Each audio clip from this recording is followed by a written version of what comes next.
Cycle is a tool that can be used for musical composition, performance, rehearsal, and education. In this video, I'm going to show you some of the basic features of Cycle.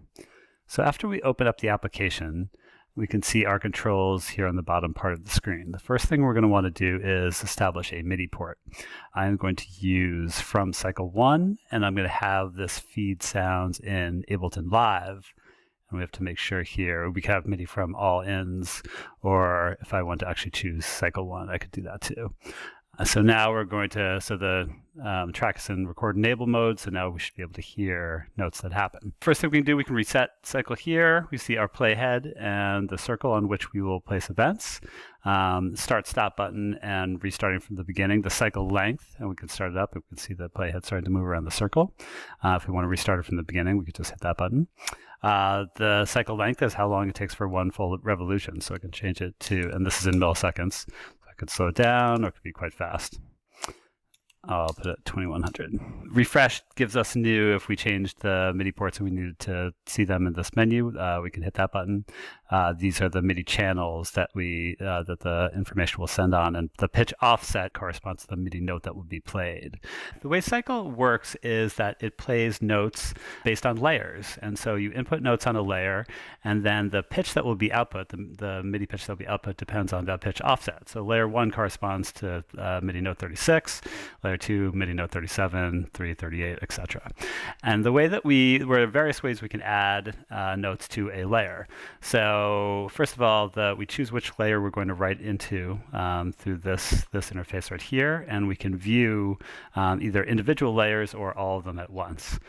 So on a Mac, if we just command and click, we can draw notes in a layer anywhere we want.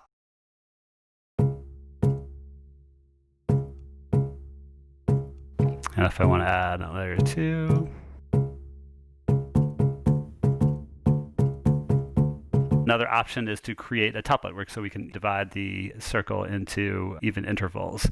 For example, on layer 3, maybe I'll add a septuplet. And we can quantize a layer. So say I want to go back, and I'm going to quantize the second layer.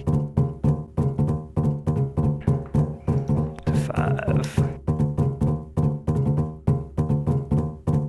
And then maybe we'll quantize the first one too. We'll quantize this to 3.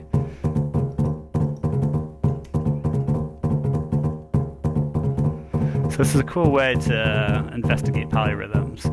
We can move these layers around. So say we want to move 2, we can move forward.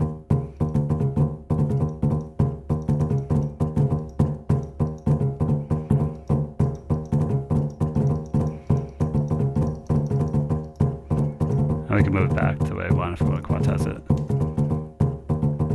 We can randomize velocity within a layer.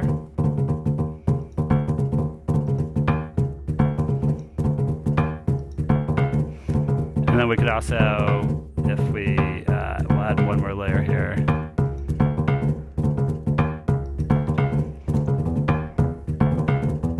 And if we want to delete that layer, so if we're going to zoom in, we'll see 4 right here. If we want to delete that layer, we could just put 4. We can also move individual notes to different layers. So say if I wanted this selection here, I can then just type in the layer I wanted to move to. So say move to 3, or 1, or 7. If we want to thin all events, we can just enter a number from 0 to 100 here.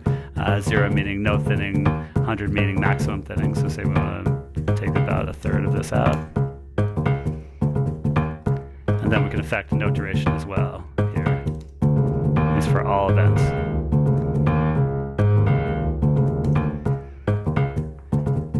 And there's a whole memory section here. If we want to start a preset, we could just type the number in. And then if we want to, say, we'll add another.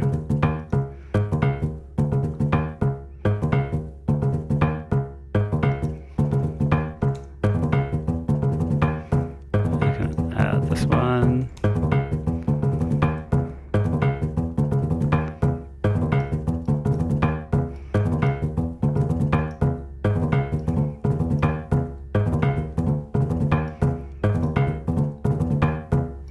are those 3. And then we could recall them as well. So it's 1, 2, 3. And one of the cool things is, and the novel things about cycle, is this idea of memory. So we can cue which patterns are going to happen. So say I wanted something like this. You can click on each of these buttons. The buttons on the right indicate the future. The yellow number is the pattern that's currently being played, the preset that's currently being played. And the green numbers are the ones that have been played in the recent past.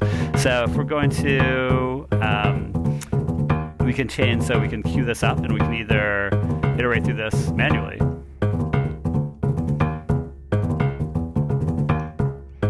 right? Or we can turn this on auto, and whatever we put in is just going to move through each of these as it cycles.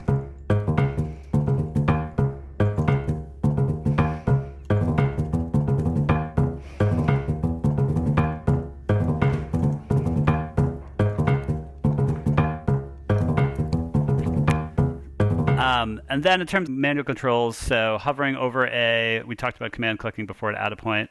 When you hover over something, you see the little yellow highlighted circle that will indicate which note is selected. To move a note, we can you just click and drag. And if you want to change the velocity of a particular note, you can hold down Option and then move up and down. The mouse up and down, and that will change the velocity. And if you want to remove a point, you just you control and click. Finally, once we have all of these presets in memory, if we want to save them all, we can write them to a file, and that will save it. And if we want to read those files, we can also use that here. To clear the memory bank, we use this button. And that's it.